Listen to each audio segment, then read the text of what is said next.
Logicamente que o identitarismo, ele possui características, ele atua principalmente sobre a psicologia social da classe média, né?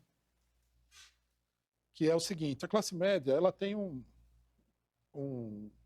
uma tendência que é impulsionada pela burguesia no sentido de compensar socialmente os seus privilégios. Ser mais forte em determinados setores da classe média do que na própria burguesia. Na burguesia, quando a burguesia faz filantropia, por exemplo, em geral é tudo cinismo e propaganda comercial, né?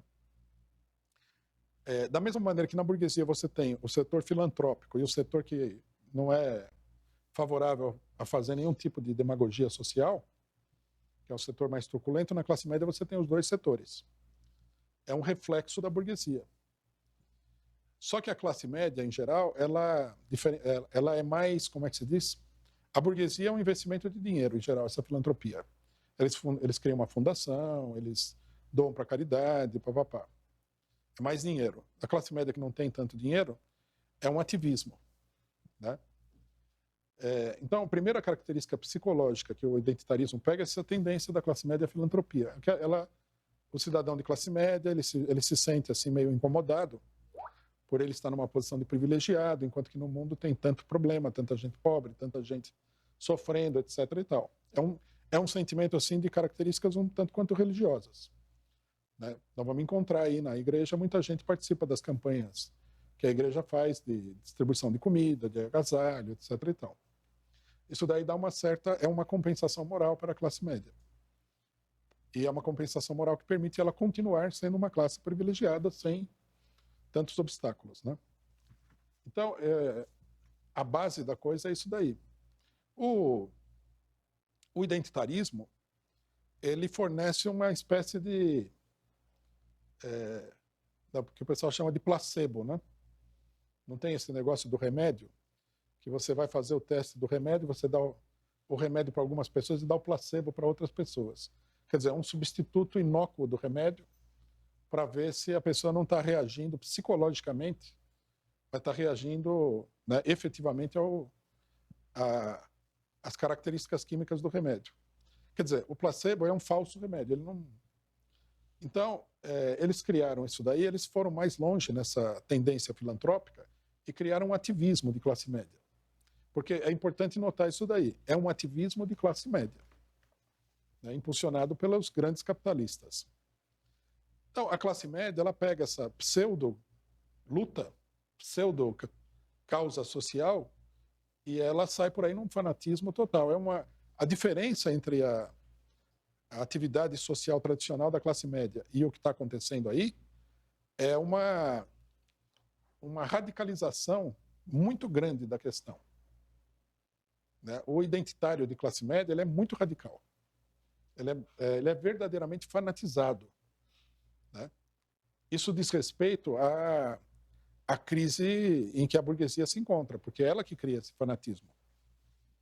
Então o cidadão vai lá, né, e ele fala, não, temos que defender o negro, o índio, a mulher e tal. Aí ele fica lá naquele negócio do sofrimento, papapá, papapá. É uma verdadeira expiação de culpa de caráter religioso, né? Só que fanatizado, radical. A gente vê que esse pessoal, eles não discutem nada, eles não querem discutir. Ou você aceita como verdade sagrada, divina, o que eles estão falando, ou eles querem eliminar você. E eu acho que, no extremo, isso daí vai se transformar realmente numa política de eliminação das pessoas.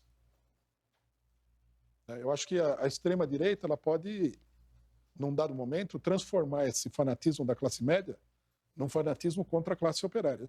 O identitarismo já tem uma característica fortemente anti-operária. Isso já foi denunciado em vários lugares. Os identitários, logicamente que eles falam que o trabalhador comum, ele todos os fóbicos que você imaginar aí, ele tem. Quer dizer, já é uma política anti-operária, uma tentativa da classe média de dominar totalmente a classe operária. É uma coisa absolutamente reacionária. Veja bem, por que eu digo isso? Porque não tem absolutamente nada de progressista. É uma coisa para jogar um setor contra o outro, estimula o carreirismo de vigaristas, dos quais esse movimento está cheio, né? É um processo de cooptação de setores de movimentos reais que existem pela burguesia, com dinheiro, né, com status, etc. e tal. E é um fanatismo que se foca em causas praticamente inexistentes, né? Então o cara vai lutar pela linguagem neutra. Enquanto o cidadão identitário ele quer lutar pela linguagem neutra, enquanto que no Brasil você tem um monte de gente morrendo de fome, outra parte recebendo salário mínimo.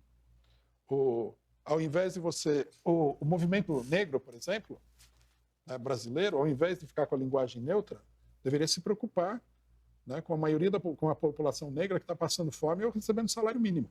Porque a escravidão não é uma coisa que aconteceu 100 e tantos anos atrás. É uma coisa que está aqui.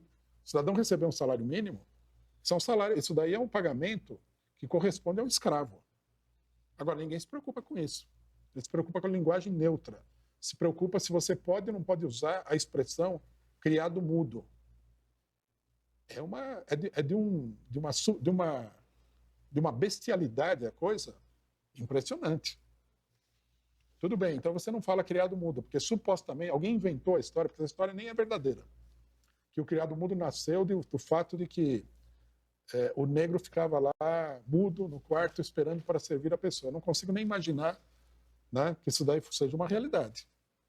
Como é que funcionava essa casa? O casal ia dormir, o negro ficava lá parado, aí o casal tinha sexo na frente do negro, escravo. É uma história idiota. Tá? Então ele se preocupa com isso. Isso daí para que serve? Para nada, a não ser para quando uma pessoa falar criado mudo, você, seu racista, não sei o que e tal, e se impor sobre a pessoa. Por coisas absolutamente idiotas. Então, é uma coisa hedionda isso daí. Quem está interessado, né, nos males da sociedade tem que lutar contra o capitalismo, que isso é um mal. E não para mudar a palavra de criado mudo para móvel silencioso que está do lado da cama. Isso é uma idiotice, é uma perversão da luta social. A juventude, nós revolucionários, ao invés de ter que convencer o cidadão de que o conservadorismo, etc., é ruim, nós vamos ter que convencer que esse tipo de política é uma política idiota e que joga a favor dos capitalistas, etc., e da desgraça da humanidade.